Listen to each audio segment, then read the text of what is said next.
Halo mahasiswa, kita akan melanjutkan materi perkuliahan kita, yaitu mengenai data. Data dari penelitian Anda maka akan dapat dikategorikan sebagai populasi dan sampel. Terkhusus berapa sih yang akan Anda teliti dan kemudian sampelnya berapa. Maksudnya populasi dan sampel ini, populasi itu adalah seluruh subjek penelitian dengan karakteristik tertentu. Dan ya, ini pengertiannya. Kelompok orang, kejadian atau benda yang dijadikan objek penelitian. Jadi populasi ini adalah suatu gambaran kelompok besarnya.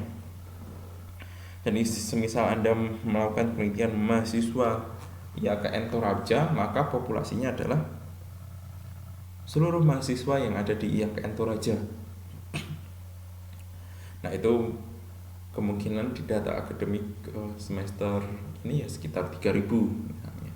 Nah, itu adalah populasinya. Misalnya populasi penduduk Tanah Toraja, ya ada berapa? Populasi penduduk Indonesia ada berapa? Populasi jemaat di mana? Di X, di Y, D. Nah, itu adalah populasi. Nah, populasi itu adalah kajian yang Anda teliti. Semakin luas populasinya, semakin bernilai penelitian Anda dan semakin susah penelitian Anda. Contohnya ketika Anda meneliti di Indonesia dan di Kabupaten Tanah Toraja, pasti lebih susah populasi di Indonesia. Demikian juga populasi di Indonesia dan di seluruh dunia ya pastinya akan lebih susah di seluruh dunia.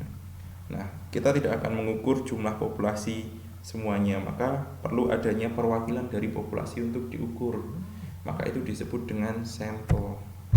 Nah, sampel itu bagian dari populasi yang akan diteliti. Sebagian jumlah dari karakteristik yang dimiliki oleh populasi. Jadi ada yang harus diterima, ada yang ditolak. Jadi bagaimana kita bisa menentukan sampelnya? Nah, itu adalah hal yang sangat penting baik dari penelitian kuantitatif maupun kualitatif. Jadi populasi dan sampel ini tidak main-main dalam menentukan. Kan Anda tidak bisa nih misalnya bagaimana persepsi kepuasan mahasiswa IAKN Toraja. Ini contoh penelitian kuantitatif ya. Anda tidak akan bilang persepsi kepuasannya sangat tinggi, tapi ternyata keadaannya tidak demikian, atau kebaliknya kepuasannya sangat rendah, tapi ternyata kenyataannya sangat tinggi. Maka hubungan populasi dan sampel ini memang harus benar. Dan Anda juga harus bisa menentukan secara benar dalam penelitian.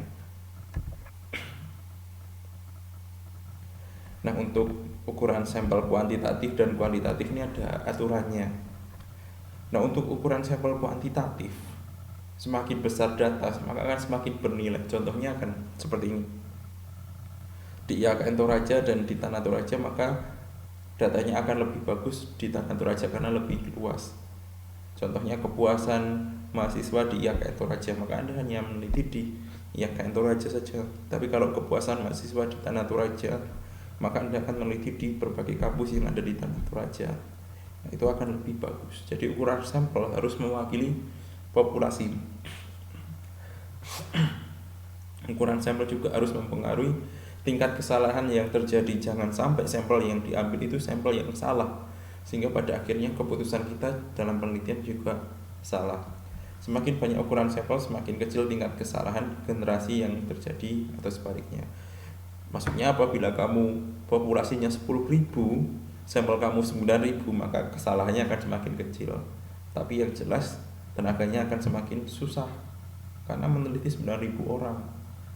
Nah, misalnya kalau ada aturannya ya penelitian 10.000 orang, maka yang perlu diteliti hanya 1.000 orang saja dengan kuesioner. Itu sudah mewakili.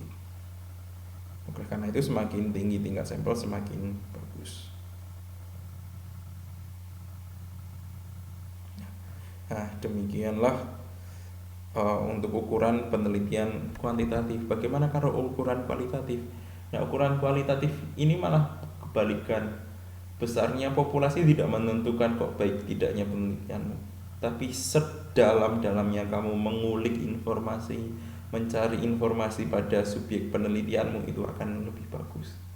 Jadi ukuran sampel ya memang harus mewakili populasi. Sampel ditentukan dengan anggapan sampai menemukan data jenuh. Jadi misalnya nih, perspektif Ibu Peri misalnya dalam mengasuh anaknya.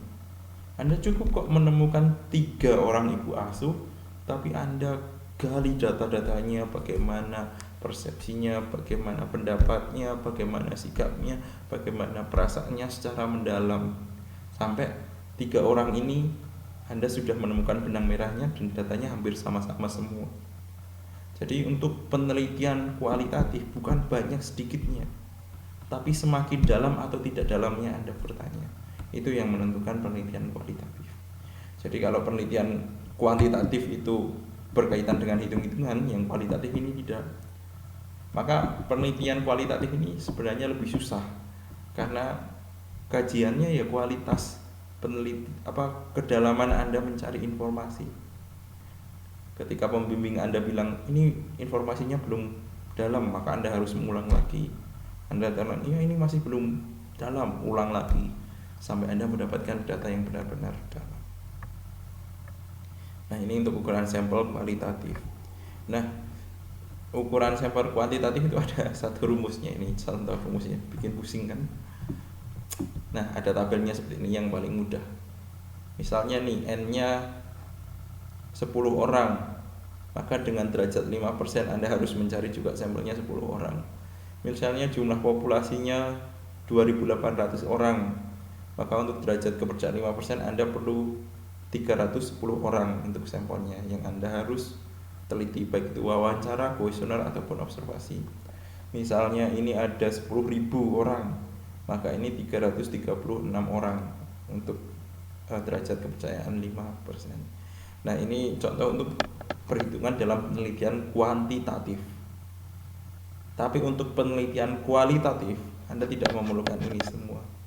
Dalam penelitian kualitatif tergantung kedalaman ketika Anda mencari data tersebut.